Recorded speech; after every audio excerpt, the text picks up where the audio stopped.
So this was the original triangle, and it got sort of complicated this way. So people very quickly eliminated the different lines. And it's a persecutor, rescuer, and victim. And the persecutor in a classic situation, say a policeman or say a criminal goes after an innocent person, and then the policeman comes and rescues them. There are different games and games people play. For instance, a game of I'm only trying to help you. The victim says to the rescuer, "You're the only one in the world that can help me." And the rescuer says, "Oh, you have so much potential. I'll help you." And then the victim suddenly switches to persecutor, and the rescuer winds up the victim when the victim says, "You're no good anyway, and besides, I'm going to sue you for what you did."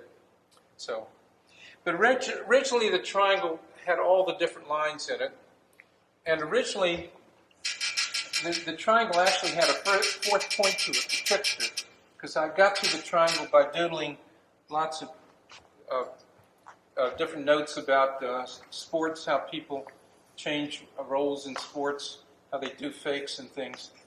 But very quickly it got simplified as this triangle here, the drama triangle.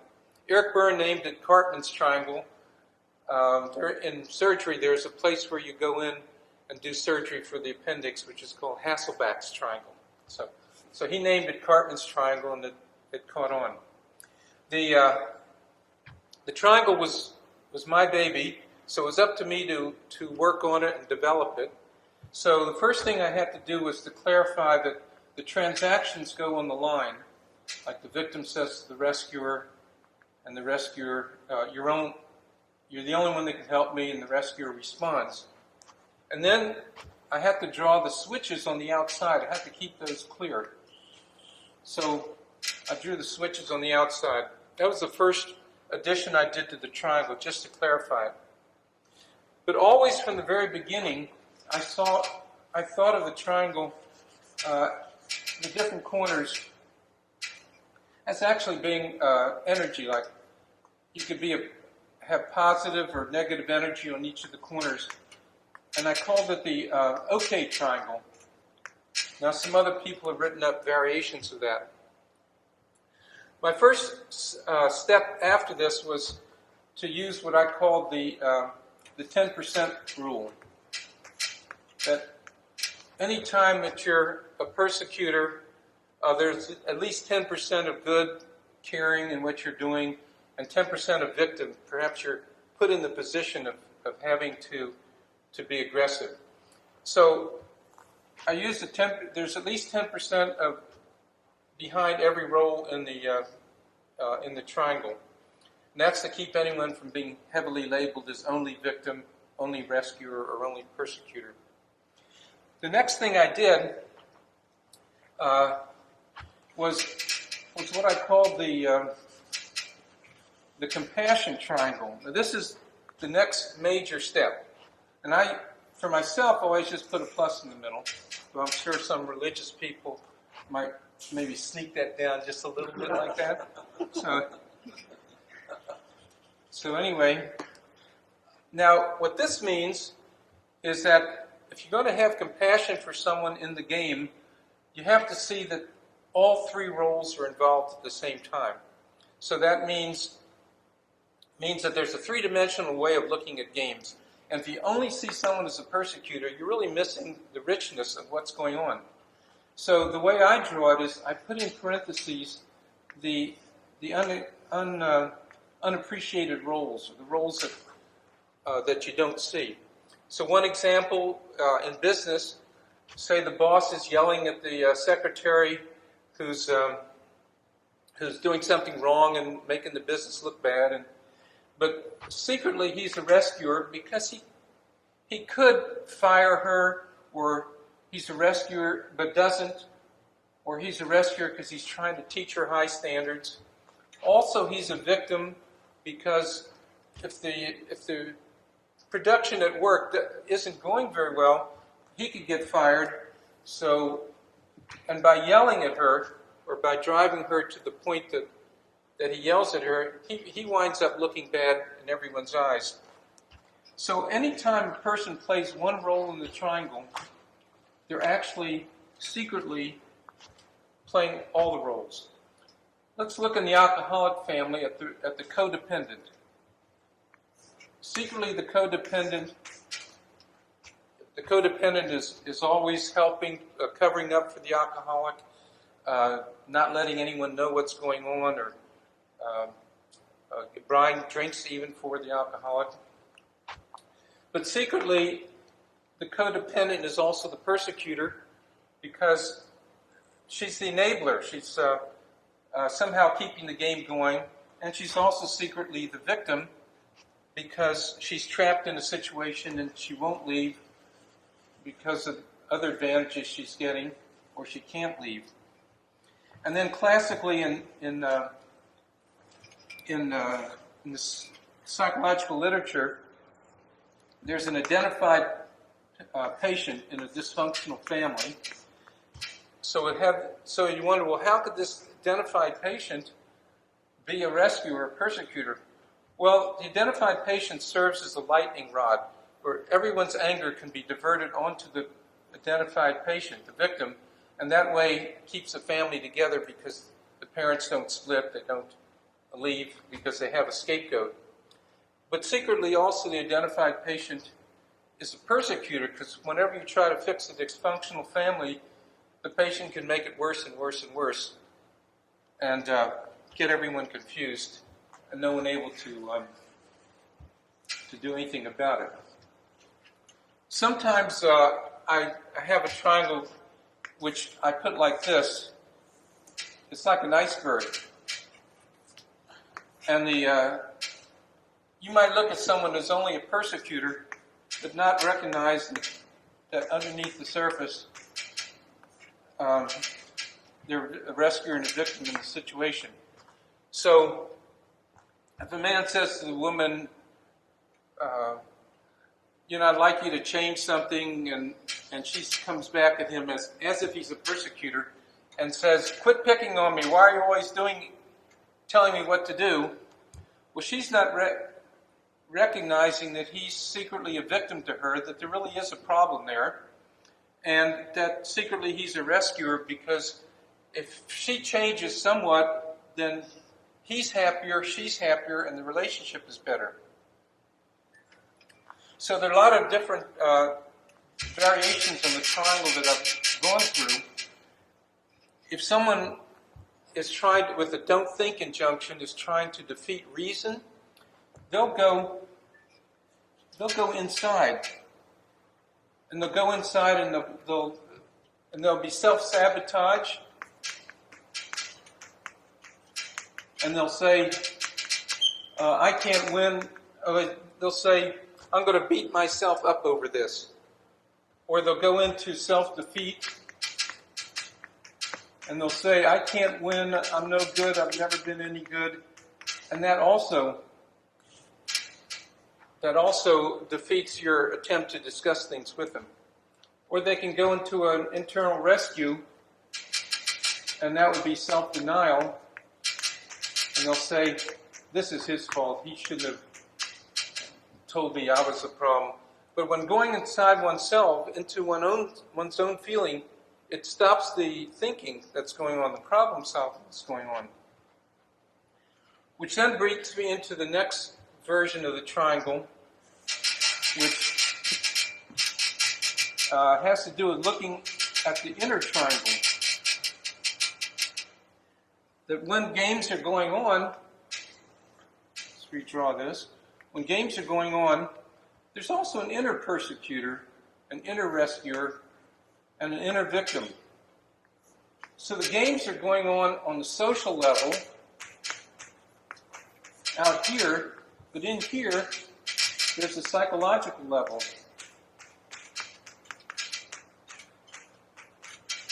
Psychological level. So a person could be doing the outer games, and something completely different can be happening on the inside. Everything could be different on the inside, or what's going on outside can be the same as what's happening inside, or any combination that way. Also, I think of it as what's said socially, externally, is happening on the outside, but what's unsaid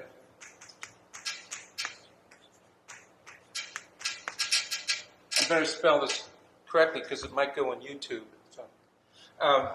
So what's happening on the inside is what's unsaid, which means a person can have things inside that they're not talking about that could make the game worse, or there could be things going on inside that would make the game better. But they never get a chance to say what they're thinking in order to make everything better, or they don't get a chance to escalate into really being mean and saying bad things. Now, of course, the way the triangle goes, again, you put your plus and minus, the okay and not okay use of the game roles, just like all the ego states have a positive and negative way they can be used. So this could be actually an insight triangle where when you talk to somebody, if you're really aware, you can realize that all these different levels are going on inside them. That even if they're coming on as a bad persecutor, that you could recognize that there's also something strong and aggressive that's okay in what they're doing. The same thing as the rescuer, there could be something very caring in what they're doing, even though they're doing a negative kind of rescue using drivers and other false reassurance and things. And also, as a victim, there's okay caring. Okay vulnerability, and then there's okay just a victim that's going to drain everybody of their energy and show that nobody can win. And then also inside, you have the same combinations. You know, the internal rescuer, the energy. That could be to promote health, to take care of their body, take care of themselves, to make sure they come out okay in what's going on. And the negative rescue would be usually denial. The okay energy inside yourself in the persecuted corner would be a sense of power and self-discipline and direction, you know, and a belief in your beliefs, and you'll hold on to your beliefs. And of course, the negative would be self-sabotage in situations or just put-downs, calling yourselves different names: lazy, crazy, sick, stupid, bad, and ugly, and old. I added that one just a couple years ago. And then, okay, in the victim area, you're in touch with your feelings, you accept all your feelings, and then in the negative areas, you just you drown in your rackets and all. So then with the internal triangle, I found that there was a space in here I hadn't used yet, and being obsessive, I came up with the idea that I'd actually, it pretty well grew out of use, that I put a script triangle in the middle, just a small little one in the middle. And of course, it's going to have its persecutor, rescuer, and victim. And this is where the script information goes. I call this the script scene. And usually when things are going on the social level and on the psychological level, you don't necessarily know where they came from. Or when you're talking to someone, you aren't necessarily thinking that they have baggage, that they're being old stuff is coming through. But this old stuff, you know, can move on up and affect people. So then I have an internal drama triangle during the script scene. Okay, I'm saying that people only make script decisions when they're in the midst of a game, a heavy game in the home, and that would be at the script scene. So, in one sense, I call it the redecision triangle.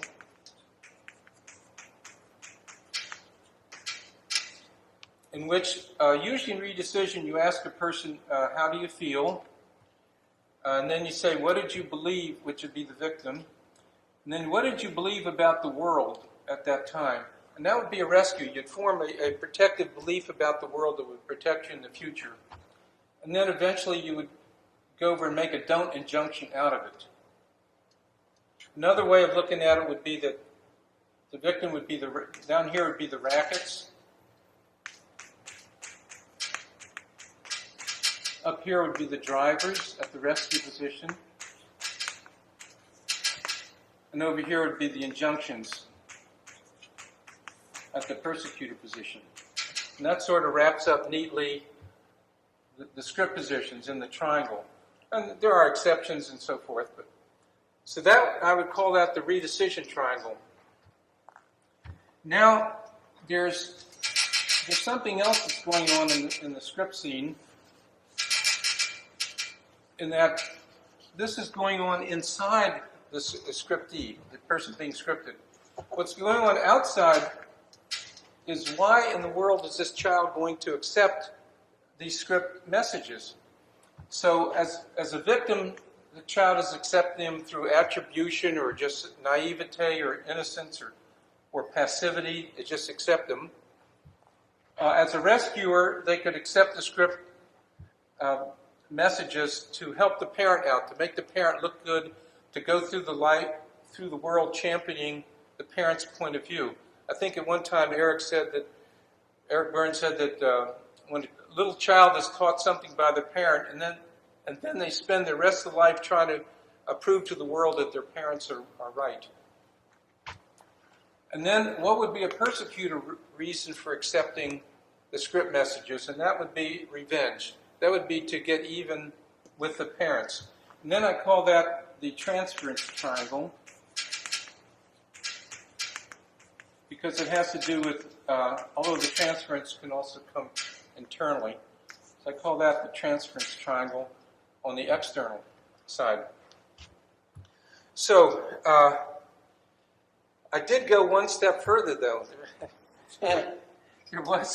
There was one little space that wasn't filled up yet. So I went into the molecular level, and I call this the cellular triangle.